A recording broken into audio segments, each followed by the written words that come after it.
የኢትዮጵያ ሕዝባዊ አብዮታዊ ፓርቲ ኢህአፓ እየተዘጋጀ የሚቀርብ ፍኖተ ዲሞክራሲ የኢትዮጵያ አንድነት ድምፅ ነው። ጤና ይስጥልኝ፣ እንደምን አመሻችሁ አድማጮቻችን። ዛሬ ሰኞ ታህሳስ 27 ቀን 2018 ዓመተ ምህረት ነው። የደምቢ ዶሎ ዩኒቨርሲቲ ተማሪዎች የነበሩትና በአክራሪ የኦሮሞ አሸባሪዎች የታገቱት ተማሪዎች ጉዳይ እስካሁን እልባትን አላገኘም። ብዙዎቹ ልጃገረዶች የሆኑት እነዚህ የአማራ ወጣቶች ከታገቱ ሰኞ ታህሳስ 27 ቀን 2191 ቀናት 6 ዓመት አለፋቸው። የወጣቶቹ ሰቆቃ ያብቃ እንበል። እስከ መቼ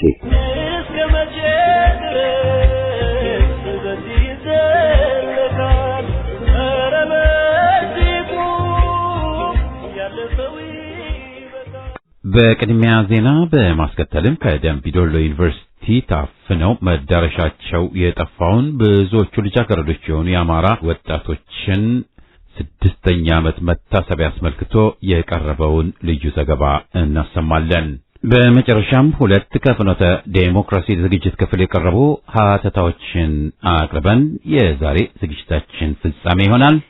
አሁን ወደ ዜናው።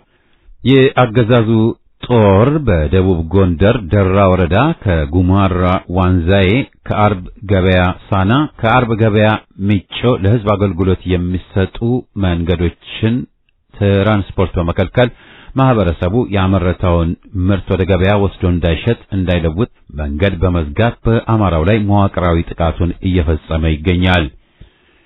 ጣና ገላውዲዮስ ክፍለ ጦር አገዛዙ የዘጋቸውን መንገዶች ለገና በዓል ህዝቡ ወደ ቤተሰቦቻቸው ሄዶ በዓል እንዲውል በአስቸኳይ የማይከፍት ከሆነ ከጥር 1 ቀን 2018 ዓ.ም ጀምሮ ከባህር ዳር ወደ ጎንደር፣ ደብረ ታቦር፣ ከባህር ዳር ወደ እስቴ የሚወስዱ ዋና መንገዶችን የሚዘጋ መሆኑን አስጠንቅቋል። ይህንንም በመረዳት ህዝቡ ቀድመ መረጃ እንዲኖረውም አሳስቧል። የአዳራሽ ጨዋታና የጥላት ሁካታ የማይበግረው የአማራ ፋኖ የአብይ አህመድን ወራሪ ኃይል ማርኮ መደርደር የዘወትር ስራው ነው ሲሉ ከሰሞኑ የተገኘውን ድል የፋኖ ሎዮች ገለጹ። በዚህ ተጋድሎ የጥላት የውጊያ ምሽግ ብቻ ሳይሆን ያሉባልታና የውሸት ምሽጉ ተደምሷል ያሉ ሲሆን ለወራት አምጦ ወደ ጮቄ ከዘለቀው የጀነራል ብርሃኑ ጥላሁን ወራሪ ሰራዊት የ6ኛ አዝ 602ኛ ኮር 25ኛና 32ኛ እንዲሁም 57ኛ ክፍለ ጦሮች በገናዋ ዜማ ልዩ ስጦታ ሆነው ለፋኖ ተበርክተዋል። አማራ ፋኖ ብሔራዊ ኃይል ቴዎድሮስ እዝ 206ኛ ኮር 24ኛ ክፍለ ጦር ታህሳስ 24 እና 25 ባደረገው ትንቅንቅ የጮቄውን ስምሪት ከወሰዱት የጥላት አሃዶች መካከል 25ኛ ክፍለ ጦር ሙሉ በሙሉ ደምስሷል። የቴዎድሮስ እዝ የመልሶ ማደራጀት ተግባር እንቅልፍ የነሰመ የጀነራል ብርሃኑ ጥላሁን ያሰበውን ሳያሳካ ያንቀሳቀሰውን ኃይል እንደ ጉማትኑ ደብረ ማርቆስ ባዶ እጁን ተመልሷል። በዚያ ወደ ውጊያ ግንባር ብቻ 206ኛ ኮር 3 ዲሽቃዎች፣ 2 ሞርተር፣ 8 ብሬን፣ 5 ስናይፐርና 230 ክላሽ ከበርካታ ተተኳሽ ጋር በመማረክ ለወገን ኃይል ግምጃ ቤት ገቢ ተደርገዋል። በሌላ በኩል 2 የመቶ አለቃ ማዕረግ ያላቸው መስመራዊ መኮንኖችን ጨምሮ 61 ወታደሮችም ተማርከዋል። 2 የሬጅመንት አዛዦች፣ 5 አለቃዎችና 500 አለቃዎችና 420 የአርመናዊ ሰራዊት አባላት ተደምስሰው ከ137 በላይ የጥላት ኃይል ቁስለኛ ሆነዋል። የ32ኛ፣ 57ኛና 25ኛ ክፍለ ጦር አቀናጅቶ ለማጥቃት የነበረው ወታደራዊ እቅድ በቴዎድሮስ እዝ 206ኛ ኮር በፈጸመው አስደናቂ ተጋድሎ ቅዠት ሆኖበት ቀርቷል። የደረሰበትን ምት መቋቋም አቅቶት በትንትኑ የወጣው ጀነራል ሶፊያን ጦር ለማገዝ በማቻከል አቅጣጫ የተንቀሳቀሰው ሌላው የጥላት ዩኒቲ 4ኛውን ዲሽቃ ለቴዎድሮስ እዝ 109ኛ ኮር አስረክቦ ተመልሷል። ከጮቄ ጋር ጥግ የወዳደቀውን የጥላት አስከሬን ማህበረሰቡ እየሰበሰበ እየቀበረ ይገኛል። በአጠቃላይ ግን አንድም አስከሬን ሳያነሳ በትንትኑ ወጥቶ በየጫካው ወድቆ የሚገኝ ሜጀር ጀነራል ብርሃኑ ጥላሁን 25ኛ ክፍለ ጦር እስካሁን ባለው ተጨባጭ ሁኔታ 618 የሰው ኃይሉ ከጥቅም ውጭ ሆኗል። የአገዛዙ ለወራት የተዘጋጁትን ወታደራዊ እቅድ በአንድ ምሽግ ምክክር ከልሰው በድል ያሰከሩ 206ኛና 109ኛ ኮር በተለይም 24ኛና 99ኛ ክፍለ ጦር ወታደራዊ አመራሮችን ክብር ለእናንተ ይሁን የሚል ውዳሴም ተችሯቸዋል። ወይዘሮ አየው አባየውና ወይዘሮ አታለ አንቴን የገደለው የወይዘሮ አየውና ባለቤት ያቆሰለው አረመኔው ኃይል ከሰሞኑ በሙሉ ተደመሰሰ። ለምልክት ቀረ ቢባል እንኳን በምርኮ የተመዘገቡ ሲሆኑ በርካታ ክላሽ፣ ስናይፐርና ብሬን ዲሽቃ፣ ሞርተርና የተለያዩ ተተኳሾች ተማርከዋል። የአረመኔው ስርዓት አዋጊዎች ተደምሰዋል፣ ቀሪዎቹ ደግሞ ተጨብጠዋል። በዘመቻው የአፋባሃ ምዕራብ አማራ ቀጠና ቴዎድሮስ 206ኛ 24ኛ ክፍለ ጦርና 109ኛ 99ኛ ክፍለ ጦር የፋኖ ሰራዊት ተሳትፎበታል። ቁጥራዊ ምርኮኞች፣ መሳሪያ ተተኳሽና የተማረኩ የአረመኔው ስርዓት አገልጋዮችን ከቆጠራ በኋላ የምናሳውቅ ይሆናል ሲሉ ምንጮች ጠቁመዋል። የምስራቅ አማራ ኮር አንድ አሳምነው ክፍለ ጦር ወልዲያ ከተማ ዙሪያ ባደረጉት ተጋድሎ የጠላት አየር መቃወሚያን ከማቃጠልና ከማውደም በተጨማሪም በርካታ ድሎች ተዘገቡ። በዚህ አሳምነው ክፍለ ጦር አንድ ሻለቃ የጠላት ሰራዊት ሙትና ቁስለኛ በምርኮ ከጥቅም ውጭ ያደረጉ ሲሆን አየር መቃወሚያውን አዛዡን ሌሎችን ጨምሮ 15 የጠላት ኃይል ማርከዋል። በተጨማሪም አንድ ብሬን፣ 25 የነፍስ ወከፍ ክላሽ፣ 1 ሽጉጥ፣ 3 መገናኛ ሬዲዮ፣ 5250 የክላሽ ተተኳሽና 2500 የብሬን ተተኳሽ፣ 47 ወታደራዊ ሻንጣና 33 የወገብ ትጥቅ ብሎም ሌሎች ወታደራዊ ቁሳቁሶች ተማርከዋል። የአገዛዙ ባህር ኃይል በጀግኖች 102ኛ ኮር አባላት በብሬን ጥይት ሙሉ በሙሉ ተደመሰሰ። አገዛዙና ቄስ ሞገሴ ዳጋ እስጢፋኖስ ገዳምን ለማጎብኘት በተዘጋጀበት በዚህ ሰዓት ያን የቀይ ባህር ተንሳፋፊ ያንን የባህር ላይ ሲሊኮን ኃይላቸውን ከባህር ዳር ጊዮርጊስ በብዙ ጀልባዎች ጭነው ወደ ደቅ ደሴትና ወደ ዳጋ እስጢፋኖስ ገዳማት ልከዋል። ይህንን መረጃ የሰሙት ጀግኖቹ 102ኛ ኮርና 11ኛ ክፍለ ጦር አባላት የባህር ዳር ልጆች ደቅ ደሴት ላይ የተወሰኑ የቡድን መሳሪያዎችን ብቻ በመያዝ ጠበቋቸው። ከዚህም በጀልባ እየተገተለተሉ ወደ ደሴቱ ለአሰሳ የመጣውን የባህር ኃይል ኮማንዶ በብሬን ጥይት ግንባሩን በማለት ደምስሰዋል። በዚህ ውጊያ 2 ጀልባ ሙሉ የባህር ኃይል ኮማንዶ ብዛቱ በግምት ከ80 እስከ 100 የሚደርስ ጣና ሐይቅ ውስጥ ሰጥመዋል። ከ15 እስከ 20 የሚደርሱት ሙትና ቁስለኛ ሆነዋል።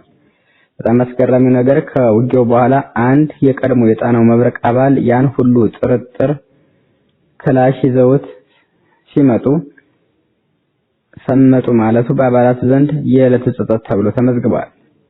በጣም አስገራሚው ነገር ከውጊያው በኋላ አንድ የቀድሞ የጣናው መብረቅ አባል ያን ሁሉ ጥሩ ክላሽ ይዘውት ወደ ሐይቁ ሰመጡ ማለቱ በአባላቱ ዘንድ የዕለቱ ጸጸት ሆኖ ተመዝግቧል።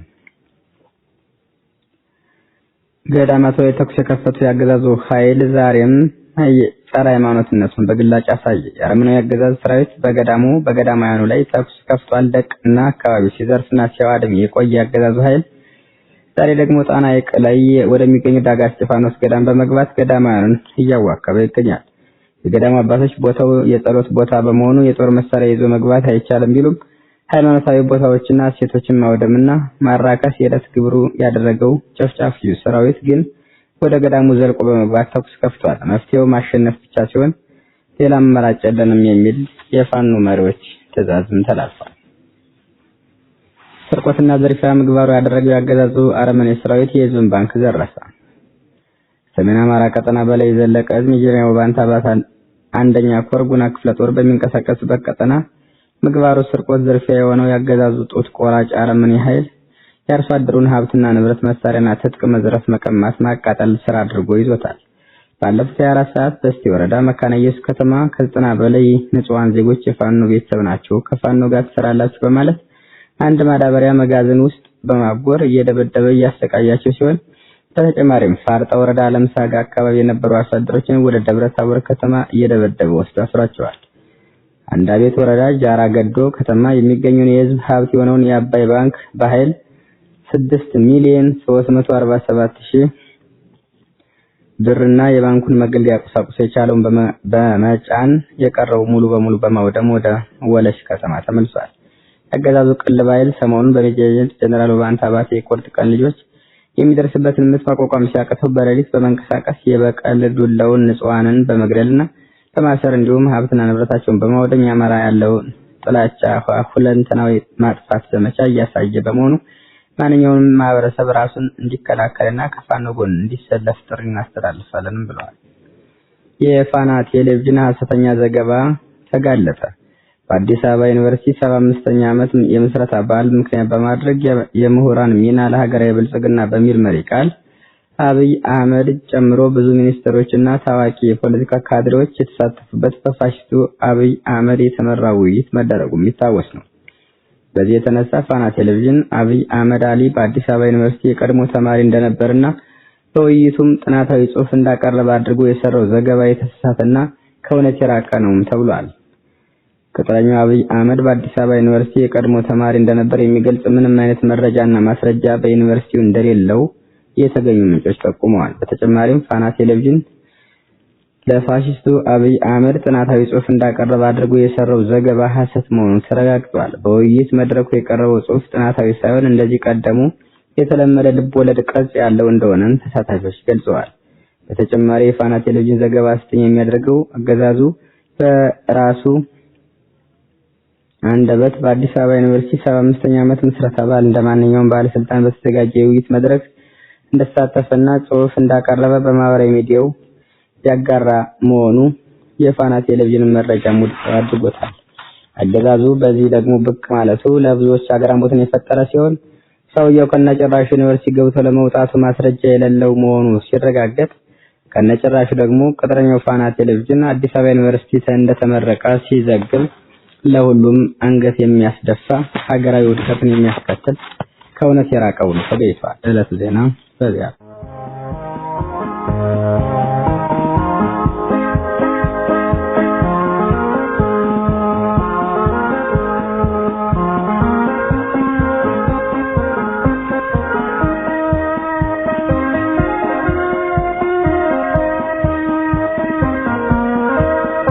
አድማጮቻችን በማስከተል ከደምቢዶሎ ዩኒቨርሲቲ ታፍነው ተወስደው መዳረሻቸው የጠፋውን ብዙዎቹ ልጃገረዶች የሆኑ የአማራ ወጣቶችን 6ኛ ዓመት አስመልክቶ የቀረበውን ልዩ ዝግጅት እናሰማለን።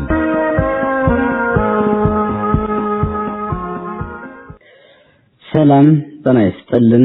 እንደምን ሰንብታችኋል? አዎ መኖር እንዲህ ከሆነ እኛም አለን። ኢትዮጵያውያን በየሰፈራቸው በህይወት የመኖር የተፈጥሮ መብታቸውን ተነጥቀው በየቀኑ የሰው ደም እንደ ውሃ እየፈሰሰ አለን። ሀገሪቱ መንግስት አልባ ሆና ሰው ለራሱ መብት መቆም የማይችልበት ሁኔታ፣ ልጅ በአባቱ አባት በልጆቹ ማዘዝ የማይችልበት ደረጃ ላይ የደረስንበት አስከፊ ጊዜ፣ ከቦታ ቦታ የመንቀሳቀስ መብት የተነጠቀበት የፋሽስቱ አብይ አህመድና የተላላኪዎቹ ሴራ በየቦታው መላከ ሞቱን የሚጠብቅበት ዘመን፣ አባት ልጆቹን በኩራት አስተምሮ ዩኒቨርሲቲ ሊመረቁለት የሚልክበት አስተማማኝ ሕግ የሌለባት ሀገር ኢትዮጵያ፣ ተማሪዎቹ ወደ ዩኒቨርሲቲ ገብተው መመረቅ ቅንጦት ሆኗል። ከ10 ዓመት በፊት ሲደረግ የነበረው የእናት የአባት ደስታ ልጅ ተምራ ተመልሳ መጣ ትጦረኛለች የሚለው ተስፋን ውሃ በልቶታል። በመራሹ በጠባቡና በተገንጣዩ የኦዴድ ብልጽግና ቡድን የኢትዮጵያውያን ተማሪዎች መብት ሙሉ በሙሉ ተገፏል። የስልጣን እድሜውን ብቻ ማራዘም ዓላማ አድርጎ የሚንቀሳቀሰው ፋሽስቱና ገዳዩ ደመጠጭው አብይ አህመድ የተማሪዎቹን የመማር መብት ሙሉ በሙሉ ከገፈፈ ድፍን 7 ዓመት ሞልቶታል። የአማራ ብሔር ተወላጅ የሆኑት የደምቢዶሎ ዩኒቨርሲቲ ተማሪዎች በኦነግ ኦዴድ ብልጽግና በአገዛዙ ትዕዛዝ ሰጭነት ታግተው ይኑሩ ይሙቱ ሳይለይ ተረስተው ድፍን 6 ዓመት ሞልቷቸዋል። ቤተሰቦቻቸው በተደጋጋሚ ራየ መንግስት ያለህ የልጆቻችንን ነገር እንደምን ነው አንድ በሉን እያሉ ቢያለቅሱም በአካባቢው ካሉ የብልጽግና ቅጥረኞች ዱላ ግን ሊያመልጡ አልቻሉም። እነሱ ልጆቻቸው ተጨፍጭፈው ተደፍረው በየሜዳው የአውሬ እራት ሆነው ቀርተው በዚህም በስቃይና በሰቆቃ በእንባ ምሾ ሲጠሩ አገዛዙ ካድሬዎች ግን ዝም በሉ እያሉ ይገርፏቸው እንደነበርም ግልጽ ነው። 17 የአማራ ተወላጅ ልጃገረዶች በጫካ ታግተው በማንነታቸው ምክንያት ብቻ ተደፍረው ተገድለው የሜዳ ሲሳይ ሆነው ከቀሩ 6 ዓመት ሞልቷቸዋል። የዩኒቨርሲቲ ተማሪዎች የታገቱ የተደፈሩ በየጫካው እንዲቀሩ በአውሬ እንዲበሉ ያደረገው ስርዓት ብልጽግና ግን ዛሬም አፉን እየከፈተ የውሸት ዶሴውን ይገልጻል። ከደምቢዶሎ ዩኒቨርሲቲ 17 ተማሪዎች ታግተው በተወሰነ ቀናት ልዩነት ደግሞ በርካታ ተማሪዎች ታግተው ወዳልሆነ ቦታ ተወስደዋል። ይህ ማለት ተማሪዎቹ የነበረውን አጀንዳ ለማስቀየርና ሌላ አዲስ ትርክት ለመፍጠር እንደነበር ያገዛዙ ሴራ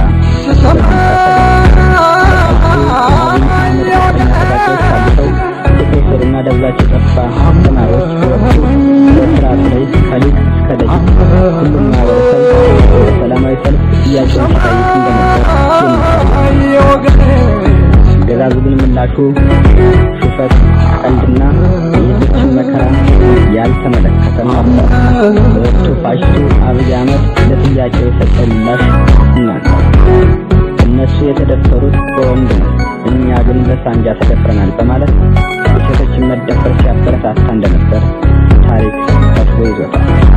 ከሰሞኑ የታችን በቅርቡ ደግሞ ብርቱካን ተመስገን ከበደ ሰቆቃ በኢቢኤስ ቴሌቪዥን የወጣው ታግተው ከነበሩ ተማሪዎች መካከል አንዷ ልጅ ላይም የከፋ ነገር እንደተፈጸመ እናውቃለን። ስለዚህ ሁሉም አማራና ሰው በሚለው መሳሪያ የሚጠራ ማንኛውም አካል ይህን ስርዓት በመቃወም ታገቱ እህቶች ጎን ሆኖ ማሳየት ሲገባ በተቃራኒ ደግሞ ኢቢኤስ ላይ ለምን አቀረባችሁ፣ ለምን እንደ የምትሰጡት አሳያችሁ፣ ልጅቷ እውነቱን ለማውጣት ምን አነሳሳት፣ ቪዲዮ ላይ መዋል አልነበረባትም ተብላ የኢቢኤስ ባለሙያዎችም ሲታሰሩ ማንገራገሪያ ሲደርሳቸው ዝም ማለት መርጠዋል። ኢትዮጵያውያን ለእውነት መቆም እንዳለብን ግን እንገንዘብ። ብቸኛው የኢትዮጵያውያን ዓይንና ጆሮ እውነተኛ ድምጽ የሆነው የኢህአፓ ሬዲዮ ፍኖተ ዲሞክራሲ ብቻ ስለ ደምቢዶሎ የታገቱት ተማሪዎች ጉዳይ በየቀኑ ሲያወሳ ይኖራል። እነዚህ ዜጎች ናቸው። ይሙቱ፣ ይኑሩ፣ ይታረዱ፣ ይሰቀሉ፣ አውሬ ብላቸው የሚታወቅ ነገር የለም። ህዳር 29 ቀን 2015 ዓ.ም በዕለተ ሐሙስ ከደምቢዶሎ ዩኒቨርሲቲ ወደ አዲስ አበባ በወደ አባስ በሚጓዙበት ወቅት በምዕራብ ወለጋዋ የጊምቢ ወረዳ ጉሊሶ ቀበሌ ውስጥ 9 አማራ ተወላጅ ተማሪዎችም በድጋሚ ታግተው እንደነበር ማስታወስ ግድ ይላል።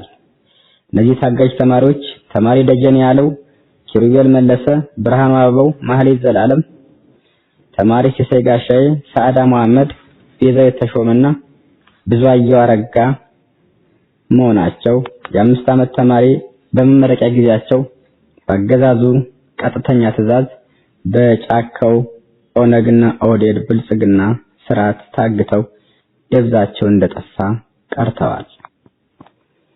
እነዚህ እንደ ምሳሌ አነሳን እንጂ ከአማራ ተነስተው ወደ ዋና ከተማው አዲስ አበባ በአውቶቡሶች ሲጓዙ የነበሩ ከ100 በላይ የደባርቅ ዩኒቨርሲቲ ተማሪዎችም ሰኔ 25 ቀን 2016 ዓ.ም በሸዋ ገረበ ጉራቻ አካባቢ በታጣቂዎች መታገታቸው የሚታወስ ነው።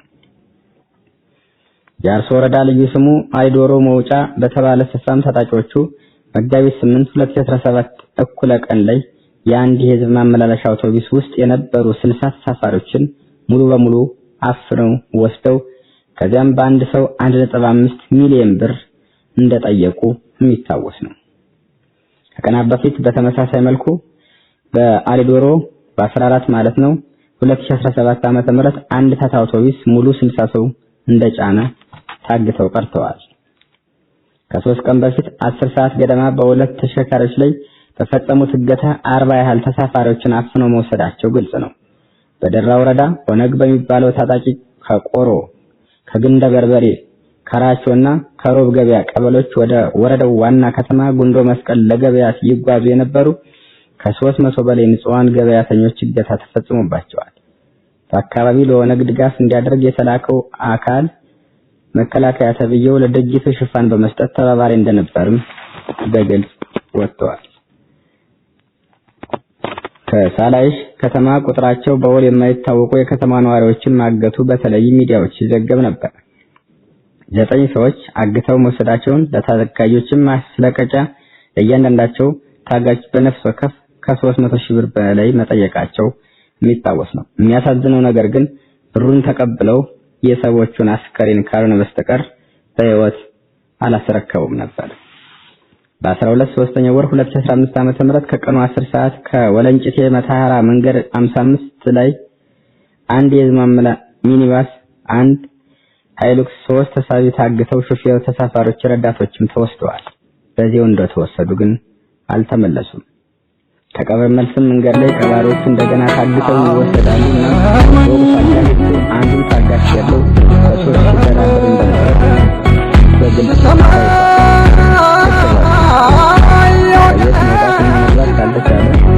ከክፍለ ሀገር ወደ ክፍለ ሀገር መንቀሳቀስ ህይወት የመኖር የተፈጥሮ መብታችን ከዚህ በላይ ሚዛናዊና እውነተኛ ነው የምንል በምክንያት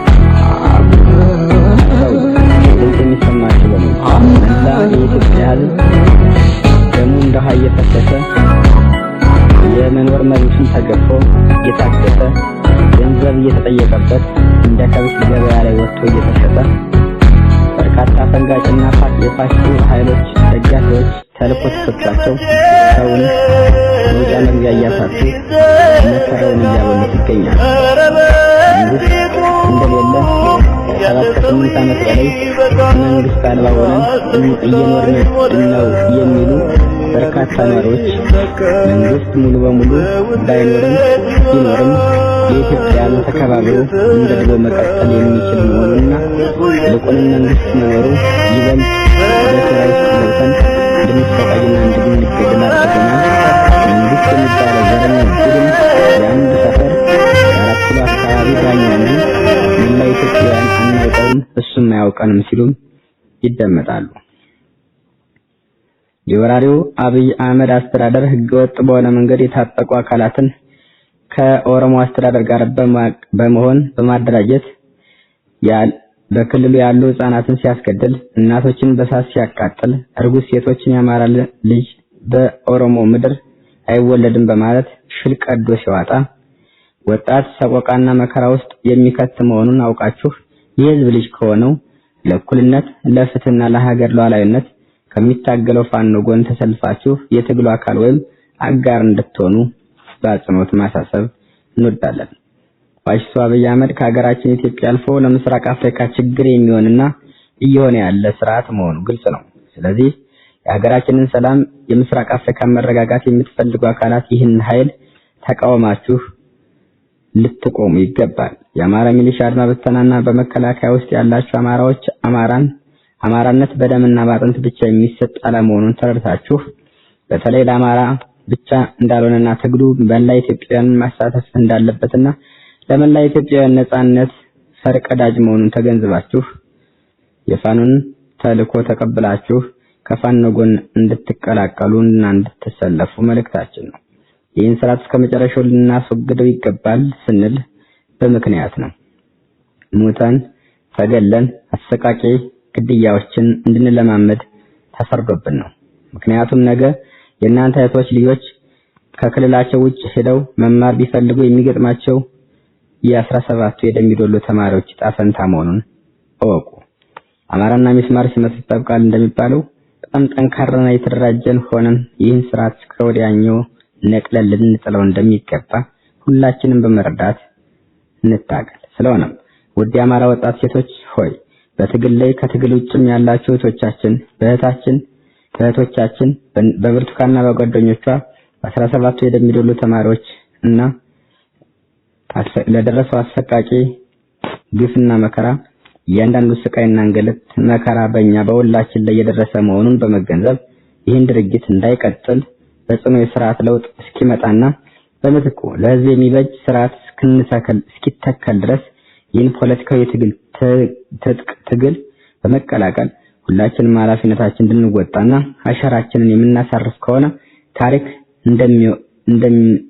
እንደሚጻፍልን ይልቁንም በተቃራኒው ሰምተን ቸላ የምንል ከሆነ ደግሞ ታሪክ እንደሚወቅሰን በመረዳት ሁላችንም የአማራ ሴቶች እንዲሁም የትግሉ ደጋፊዎች በሙሉ 17ቱን የአማራ ተወላጅ ልጃገረዶችን በሚደሎ ዩኒቨርሲቲ እንማራለን ብለው በወጡበት መቅረታቸውን እንድናስታውስና የህዝብ ድምጽ የሆነው የኢትዮጵያውያን ኩራት የታሪክ ሁሉ ምንጭ የጽናት ተምሳሌት ለእውነት ብቻ ከቆመው ኢህአፓ ፍኖተ ዲሞክራሲ የሬዲዮ ስርጭት ጋራ ጎን እንድንሰለፍና ፔጁንም ፈልገን ላይክ፣ ኮሜንት፣ ሰብስክራይብ በማድረግ እንድናበረታታና ኢትዮጵያና ኢትዮጵያዊነት እንድናስቀጥል ስል የመጨረሻ መልእክቴን አሳስባለሁ። ፍትህ ለ17ቱ የደምቢዶሎ ዩኒቨርሲቲ ተማሪ ልጃገረዶች 6 ዓመት ሲሞላቸው ያሉበት አይታወቅም። ምን ላይ እንደገቡ ይሙቱ ይኑሩ የሚታወስ ነገር የለም። እናት አባት ወላጆቻቸው ግን የደም እንባ በየቀኑ ሲያነቡ እንደሚውሉና እንደሚያድሩ ልብ በሉ እያልኩኝ የዕለቱን መልእክቴን ቋጨውኝ።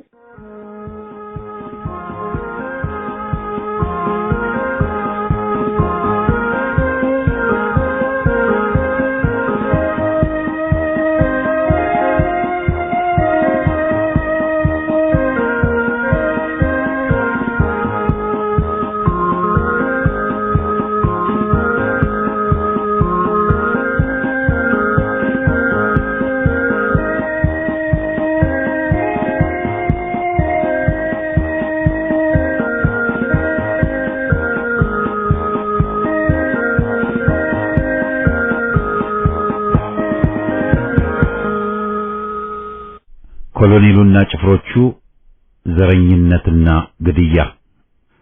ታህሳስ ሊያበቃ ሲል ልምዱ ተማሪ ሰማዕትን መዘከር ነበር።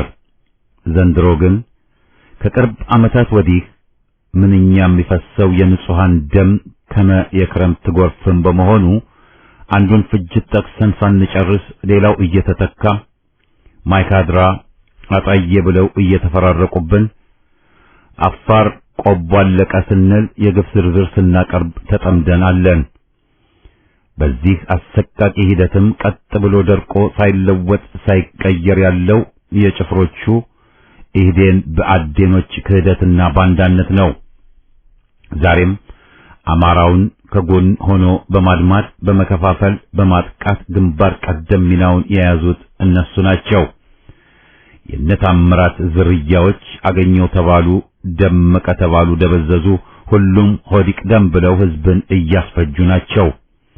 ለወያኔም ለኮሎኔሉም አድረውና ህዝብን አገርን ክደው ይህን መገንዘብ ቀዳሚነት ሊሰጠው እንደሚገባ ግልጽ ነው። አገርን ለማጥፋት ጠላቶች ሲጥሩ ሁሌም የሚሳካላቸው የአገር ውስጥ ጠላቶች አምስተኛ ረድፍ ሆነው ሲተባበሯቸው ነው። የስፔን አርመኔ ፍራንኮ ሪፐብሊክ ያሉትን በአራት አቅጣጫ ከብቤያለሁ፣ 4 ረድፍ አሰማርቻለሁ ያለ ጊዜ እምነታችንን ግን የጣልነው ውስጣቸው ባለው አምስተኛ ረድፍ ነው ብሎም ነበር። አምስተኛ ረድፍ ከሃዲ ባንዳ ከህዝብ ጎራ ሆኖ ህዝብን አጥቂ አስጠቂ ማለት ነው። በታሪካችን ስናይ ከሃዲ ባንዳዎች በወሳኝ ጊዜ እየፈሉ ኢትዮጵያን ጎድተዋል። ስመጥር ሐማሴኖች እንደተባለው ሁሉ ባንዳዎቹም ነበሩ። እነ አስረሱን ኃይለ ሥላሴ ጉግሳን ማን ይረሳል? አርበኞችን እያደኑ ከጣሊያን ፋሽስት ማሪያ ቴሬዛ የተቀበሉትንስ? ክህደት ጸያፍ ነው፣ ግን የእናት ሆድ ሽንጉርጉር ነው። አርበኞችን የወለደ የኢትዮጵያ ማህፀን ከሃዲ ቅጥረኞችንም ህልውና ሰጥቷል። የደርግ የቀይ ሽብር ወንጀልን ያጀቡት ብዙ ነበሩ። ዛሬም ያንዳንዶቹ ሰልፍ ከጸረ ኢትዮጵያ ኃይሎች ጋር ነው። ገረሱ ዱኪ፣ አብዲሳ አጋ፣ አያና ባልነው አፋችን ሽመልስ አብዲሳን፣ ጋቢሳ አራርሳን፣ አዳነች ሐጫሉ ማለት ተገደን አለን።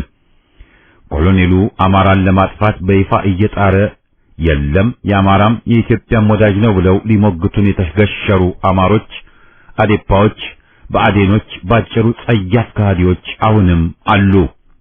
በተለይ የቀድሞ ምሁሮችን ታሪክ የሚያቆሽሹ የታህሳስ 28ን ሰማዕት ሊያስረሱ የተነሱ የለየላቸው ይሁዳዎች አሁንም አሉ።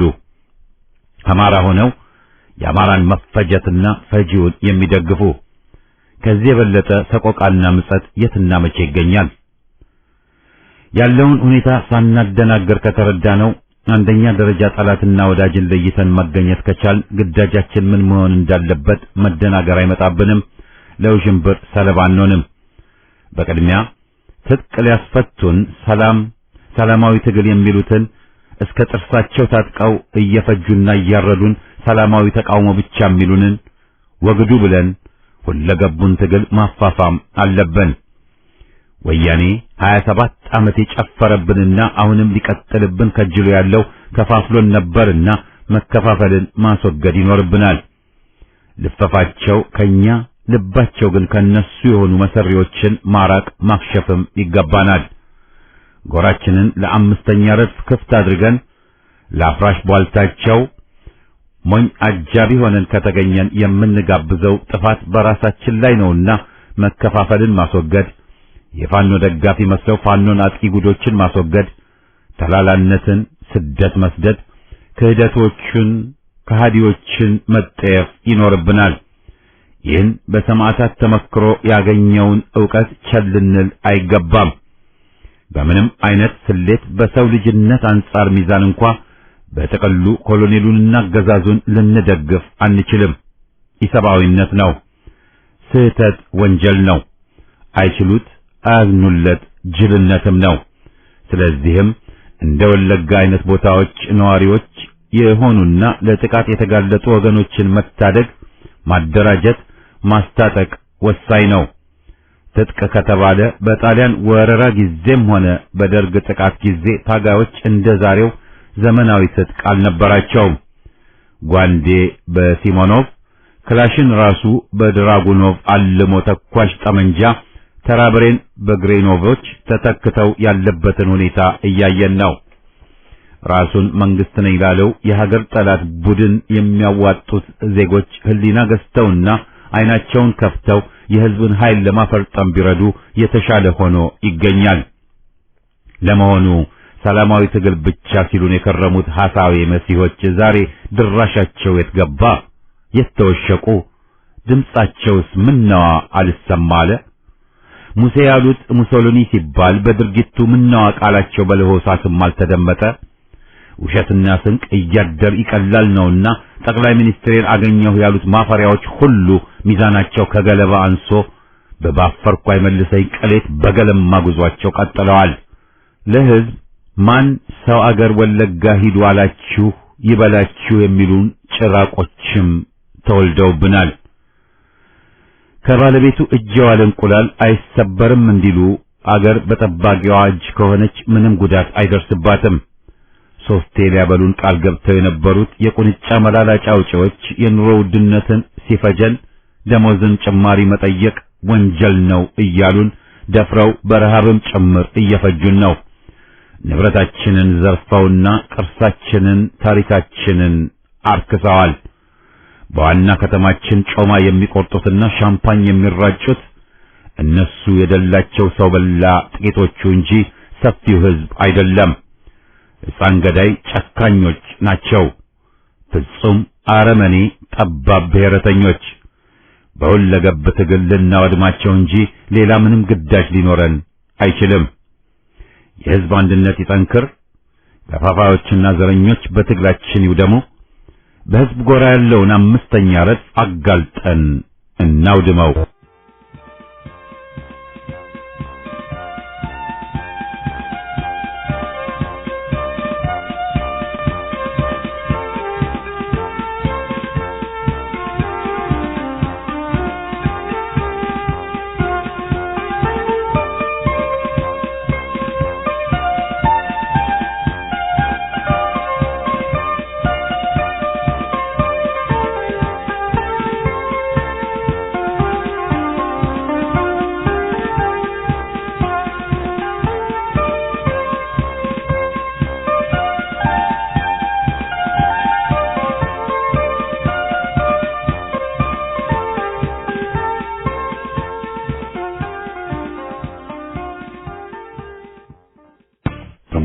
ልመና መብትን አያስገኝም። ሐቅን መከለስም እውነትን አያጠፋም። ላይችል አይሰጠውም ሆኖ ነው መሰል ይህን ሁሉ የታሪክ ክለሳና ውሸት መቻሉ በእርግጥም ከባድ ነው። በተለይ ኢህአፓ ላይ የተነዛው ሐሰት፣ ያ ትውልድ ላይ የተረጨው ውሸት ቀላል አይደለም። ጠራዝ ነጠቁ ሁሉ ቁንጽል ግንዛቤና በራሪ ዜናን አዝሎ ዘምቶብናል። ትግላችንንም ቀምቶ የራሱ ሲያደርግ አንደበት አልባ የሆን ይመስል በዝምታ ታዝበናል። በለስ ቀናን ተረኛንን ያለ ሁሉ በአገርና ሕዝብ ላይ ሐሰትን አዝለው ሲዘምቱም እያየን ነው። የሕዝብን ትግል የሹሞቹና የቄሮዎች እያደረጉት ነው። ሐሰቱን አግዝፈው ማፈሪያ የመድረክ መዥገሮች እየነዙት ያለው መርዝና ንክሻ ለከት የለሽ ሆኗል። የአምቡላ አባወራዎችና ቡካን ባለሜንጫዎች በኢትዮጵያ ላይ በባንዳና አንጃ ግራንጃ ታጅበው የሚፏልሉበት ጊዜ የመጣም መስሏል። የጀግና ያለህ የደም መላሽ ያለህ አዎ የኢህአፓ ያለህ የሚያሰኝ ጊዜ ላይ ነን። አውጣን ሳይሆንም መፍትሄው በሩድ የሚያጠስ ትግል ብቻ ነው። ጦረኛ ይሉናል፣ ይዟችሁ ይሄድም ብለውናል። ምኞታቸው የሚጠሉት ሕዝብ እንዲተን ነው። በዘር ማጽዳት ዘመቻ የጠፋ ሕዝብ የለም። ቱርክ አርመኖች ላይ የፈጸመውን ፍጅት ታሪክ ዛሬም አስታውሶ እያወገዘው ነው። በለስ ቀምቶናል፣ ተራችን ደርሷል በሚል በ18ኛው ምዕት ዓመት እንኳን የሚወገዝ ፍጅትና አረመኔነት ማሳየት ሹሙንም የኦነግ መሪዎችንምና ባለሜንጫው እርጋጦችን ውጉስ ከማሪዮስ ሰይጣን አስብሏቸዋል። በትራቸው የቂል ብቻ ሳይሆን የዘረኛ አረመኔዎች ጭራቅነት ነው። ባለፉት 3 ወራት መታዘብ የተገደድነው ሰው በላነት ያፈቅቤው ሐቀኛ መልኩም ለመሆኑ ጥርጥር የለውም። የዶሮ አይን በላተኞች መተውብናል። ከፊታችንም የተደቀነው ሌላ አይደለም። ምርጫ የሚሉት ከሆነላቸው እንደ ሕዝብ ሊፈጁን እንደ አገር ሊያፈርሱን ነው ያቀዱት። በዚህ ላይ ምንም ጥርጣሬ ሊኖር አይገባም። በመጀመሪያውም ይህ ሐቅ ስላጋለጥንባቸው በጠላትነት ፈርጀው እየዘመቱብን ነው። አሜሪካ በአገራችን የጦር ሰፈር መስርታ አገዛዙን አንበርክካ በመግዛት ሉዓላዊነታችንን ስለደፈረችና ስላታገልናት፣ በአፍሪካ የነበራትን ዘረኛና አፓርታይድ ደጋፊ ፖለቲካ አፈር ይብላ ስላልንባት ወዘተ አቂማብን እስከ ዛሬ ውድቀታችንን ፈላጊ ሆና ትገኛለች። በሹሞቹ ሂደት ላይም ተገኝተን ሂደት እንዳንቀማ አታስጠጓቸው እዝን የሰጡት እነሱ ናቸው። እንቧቸውም ለታቦት ይቆረጣል እንዲሉ ድርጅቱን ተከዳና ባንጃነት ከከሰመ 10 ዓመታት ያለፈውን ዝቃጭ ቡድን በወያኔ መካሪነት በኢህአፓ ስም ሰይመው ይኸው እስካሁን ሲያንደፋድፉት እያየን ነው። ከንቱ ልፋት። ከጽንፈኞቹ ውጭ ከሹሙ ጫማ ስር ወድቀው የተገኙ ሁሉ ያገኙት ምንም ትርፍ የለም። ራሱን ኢዜማ በሚል ስያሜ ብቅ ሊል የሞከረውን ቡድን የሕዝብን ጥላቻ እንጂ ድጋፍ አላገኘም። ዋና መሪዎቹ አማራ የለም ባይ ተራ የፖለቲካ ነጋዴዎች፣ ደላሎች መሆናቸውን አስመስክረዋል። ጀርባቸው ሲመረመርም ብዙውን ጊዜ የደርግም የወያኔም መንቃራዎችና አልፎም የወንጀል ተባባሪዎች መሆናቸውን እናውቃለን። በጥቅሉ አየለ ጫሚሶች ምናምን ክህደቶችና ወዳደሮች ቢባሉ አግባብ አለው። ሹሞቹ ሁሉንም ተጠቅመውባቸው እንደ ትቢያ እየወረወሩ እንደሚጥሏቸውም ምንም ጥርጥር የለውም። አንዱማ ታስሮ ሳለ እንዲፈታ የጮክንለት ሕዝብና ድርጅት ከርቶ ወያኔ በሰጠው ድል ጸረ አማራ ጸረ ድርጅት ክታቡን ለዘረኞች መታያ አቅርበዋል። ተልካሻዎቹና ገርባዎቹ ሲከዱ ዕዳ ቀለለ መባሉ ተገቢ ነው። ጅብ ሲያረጅ አህያ ይልሰዋል ሆነና እንጂ ጀግናው የኢትዮጵያ ሕዝብ በውርጋት ዘረኞች ሊናቅ የሚገባው አልነበረም። ያውም በፈረንጅና አረብ ቅጥረኛ። ኢትዮጵያ የጀግኖች አገር፣ የሻዕቢያና የአረብ ጫማላሽ መሪም ከቶ ሊኖራት ባልታሰበ ነበር። ታግሎ ሕዝብ ዓላማውን ቸል ብሎ ትግሉን ማስበላቱ ግልጽ ነው። ወያኔ ቅጥረኞቹን አስሮ ማንዴላ እንዳሰኘው ሁሉ ዛሬም በልዩ ልዩ ስልት ቅጥረኞቹን አገር ወዳድ ሊያስመስል እየጣረ ነው። የህዝብ ተቆርቋሪ አስመስለው ከሃዲ ባንዳዎችንም እያሰለፉልን ነው። ሁሌም መታለል አይገባንም። ብዙ ክህዶቶችን፣ ገርባዎችን፣ ገቢሳ ጫሚሶችን አይተናል። ህዝብ ብልህ ሆኖ ማንነታቸውን አውቆ በመራቅ ፈንታ ቡከኑን መሪ ካሳ ቴዎድሮስ አስመሳዩን አርበኛ እያለ ካወደሰና ራሱን ካታለለ የሚከፍለው ዋጋ አገርን ማጣት ይሆናል። ትግላችንን አቁመን ለአስመሳዩ አገር ወዳድ ዘረኛ በርከክ ባንል ኖሮ ዛሬ በገባንበት ማጥ ባልተገኘን ነበር።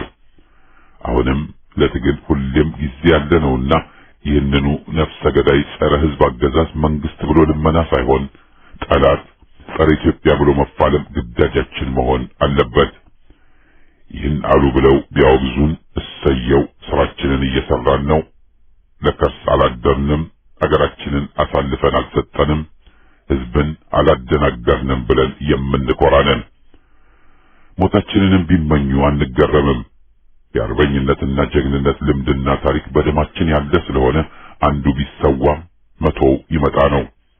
ታሪክ ይህ ነው።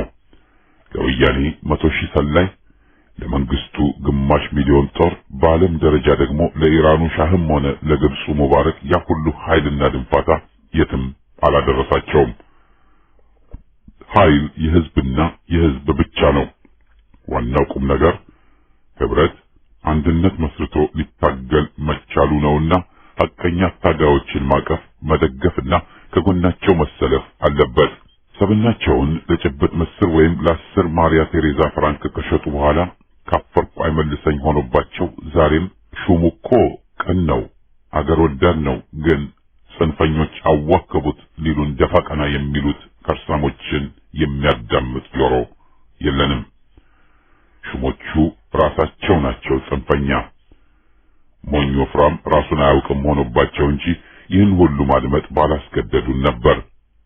ምን ቢወዱ ባዕድን አይረዱ የተባለው ዛሬ ተረስቶ ብዙዎች የኢትዮጵያ ጠላት የሆኑትን ባዕዳን ሁሉ ሲያገለግሉም ሲረዱም እያየናቸው ነን። ወገናቸው ሲታረድ ሲጨፈጨፍ እያዩ አላየንም ባዮች ሆነዋል። ከዚህ በላይ ክህደትና ጢያት ከየት ሊመጣ ነው? ይህን ሁሉ ብንልም አሁንም ቢሆን ኢትዮጵያዊነት ኃያል ሆኖ 27 ዓመታት ወያኔን እንደተጋተረው ሁሉ ዛሬም ህዝብ በብሔር በሃይማኖት አንጣላም ብሎ እንዳስቸገራቸው ግልጽ ነው። ብዙሃኑ የቅማንት ህዝብ ለምሳሌ በኢትዮጵያዊነቱ ጸንቶ ያለ ነው። ለወያኔ ጭዳ አልሆነም። ብዙሃኑ ሙስሊም አሁንም ከክርስቲያን ወገኑ ጎን ነው እንጂ እንጋደል ብሎ አልተነሳም። ጽንፈኞቹ ኢምንት ናቸው። አዛዣቸውና ደጋፊያቸው ከነጓደኞቹ ለስልጣን በቅቶ ችግር ቢፈጥርም ሰፊ የኦሮሞ ህዝብ ዛሬም ጨዋ ኢትዮጵያዊ ነው። የሚደርስበትን በደል ከወገኖቹ ጋር እየተጋራ 27 ዓመት በነወያኔ ኦህዴድ ሲጠበስ የከረመ ህዝብ ነው። ይህን መሰረታዊ ሀቅ ዘንግተን ለመሰሪ ዘረኞች ጆሮ የምንሰጥ መሆን የለብንም። በህዝብ ደምና ላብ ተምረው የደነቆሩት አይወክሉትም። የሻዕቢያ ቅጥረኞች አንደበትም አይሆኑትም። ራሱን የቻለና በኢትዮጵያዊነቱ የሚኮራን ህዝብ የሻዕቢያና የአረብ እጅ ሳሚ ቅልስልስ ሆነ መንጋ የሚወክለው አይደለም። መነሻችን እምነታችን ይህ ነውና የህዝብ ጠላት ዘረኞች ቢጠሉን መቼም አይገርመንም። ገጣሚው ኃይሉ ገብረ ዮሐንስ ገሞራው ከ30 ዓመት በፊት የሽግግር ደባ ባለው የጽሑፍ ውልዱ እንዳሰፈረው ለውጥ አለ ይሉናል ሰማን እንጂ አላየን፣ ባላገርኛ እንጂ እንዳለነው አለን ነውና ሁኔታው የምትሃት ለውጥ እንኳን እንጀራ እንጎቻም አልሆነም። ገና መታገል አለብን። ዘመነኞቹ ደግሞ ለከት ይሉኝታ አልባ ጭራቆች በመሆናቸው ምክራችን ጅብ ሳይበላ በልተኸው ተቀደስ ነው። በወርሃ ማዕዶት የበቀለን ጉዳይ ተብሎ የለ። ተባብረን ወያኔ ኢህአዴግን እንደምስስ። ኢትዮጵያዊነት አሸናፊ ነው። የአባና ኢትዮጵያን መነጠል ዘበት ነው።